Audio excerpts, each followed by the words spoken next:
बेरोजगारी बीमा योजना का रजिस्ट्रेशन का समय सीमा बढ़ा। नमस्कार, मैं हूं प्रिया झा और आप देख रहे हैं यूए खबर। यूए के अधिकारियों ने कर्मचारियों को राष्ट्रीय बेरोजगारी बीमा योजना में साइन अप करने के लिए जो समय सीमा दिया था उसे बढ़ा दिया है। दरअसल अब आपको 1 जुलाई से जुर्माना नहीं लगने वाला है। 1 जुलाई से जुर्माना जारी करने के साथ समय सीमा पहले जून के अंत में थी, लेकिन मानव संसाधन और अमीरात मंत्रालय ने एक परिपत्र जारी किया है जिसमें कहा गया है कि जुर्माना अब केवल उन लोगों पर जारी किया जाएगा जो 1 अक्टूबर से सेवा के लिए पंजीकृत नहीं करेंगे, रजिस्ट्रेशन नहीं करवाएंगे।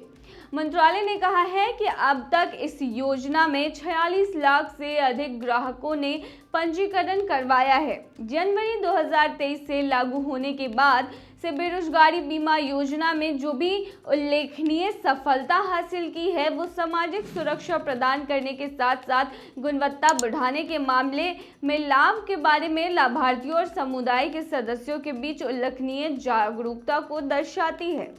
आपको बता दें कि पहले जो समय सीमा था वो 30 जून तक था। 30 जून तक लोगों को रजिस्ट्रेशन करवा लेना था, लेकिन इसे अब बढ़ा दिया गया है 3 महीनों के लिए और अब 1 अक्टूबर से जो लोग इसका रजिस्ट्रेशन नहीं करवाएंगे उनका फाइन जो है वो 1 अक्टूबर से 400 दिरहम लगेगा।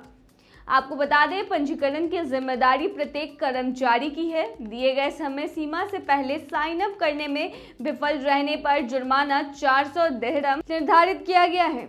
इस योजना में संयुक्त अरब अमीरात के नागरिकों और निवासियों सहित संघीय और निजी क्षेत्रों के पुरुष कर्मचारी शामिल हैं। आपको बता दें, दुबई इंश्योरेंस में रणनीतिक साझेदारी के प्रबंधक दान कंसी के अनुसार 90 दिनों की छूट अवधि के बाद प्रीमियम का भुगतान नहीं करने पर 200 दिरहम का जुर्माना लगाया जाएगा और उनकी पॉलिसी भी रद्द कर दी जाएगी। मंत्रालय ने उस समय कहा था कि यह प्रणाली अमीरातियों और निवासियों के लिए उनकी बेरोजगारी की अवधि के दौरान एक सभ्य जीवन की स्थिरता सुनिश्चित करेगी और व्यावसायिक जोखिमों को कम करेगी। वहीं मंत्रालय ने 9 बीमा कंपनियों के साथ एक समझौते पर हस्ताक्षर किए जो बेरोजगारी बीमा योजना के लिए रूपरेखा तैयार करती है और कार्यक्रम के बारे में अधिक विवरण जारी करती है, जिसमें यह भी शामिल है कि इसमें कितना खर्च आएगा और कर्मचारी स्वयं इसके लिए भुगतान करेंगे। वहीं मंत्रालय के अनुसार मुआवजे का भुगतान किसी कर्मचारी की नौकरी छूटने की तारीख से अधिकतम 3 महीने के लिए किया जाएगा और इसकी गणना उसके मूल वेतन के 60% के हिसाब से की जाएगी, जो कि प्रति माह 20,000 दिरहम के अधिकतम भुगतान के लिए होगा। वहीं बीमा कार्यक्रम की लागत को 2 श्रेणियों में बांटा गया है। पहली श्रेणी में ऐसे कर्मचारी शामिल हैं जिनका मूल वेतन 16,000 दिरहम या उससे कम प्रति माह है। दूसरी श्रेणी में उन श्रमिकों को रखा गया है जिनका मासिक मूल वेतन 16,000 दिरहम या उससे अधिक है। वहीं 16,000 दिरहम या उससे कम का मूल वेतन पाने वाले कर्मचारियों के लिए बीमा लागत 5 दिरहम प्रति महीने और 60 दिरहम वार्षिक निर्धारित किया गया है। जो कर्मचारी 16,000 दिरहम या उससे अधिक का मासिक मूल्य वेतन कमाते हैं उन्हें प्रति माह 10 दिरहम और 120 दिरहम प्रति वर्ष का भुगतान करना होगा। वहीं कामगार बेरोजगारी बीमा के लिए खुद भुगतान करेंगे।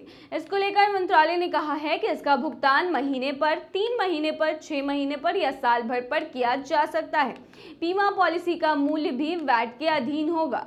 तो ये कामगारों के लिए बहुत ही राहत की खबर है। अब आपको 3 महीने और मिल गए हैं और आप इस अवधि के दौरान अपना यूएई बेरोजगारी बीमा योजना के तहत रजिस्ट्रेशन करवा सकते हैं। साथ ही आपको बता दें कि ये अनिवार्य है, तो रजिस्ट्रेशन जरूर करा लें, नहीं तो आपको जुर्माना देना पड़ेगा। ये थी तमाम खबर। बने रहिए ऐसी खबरों के लिए यूए खबर पर।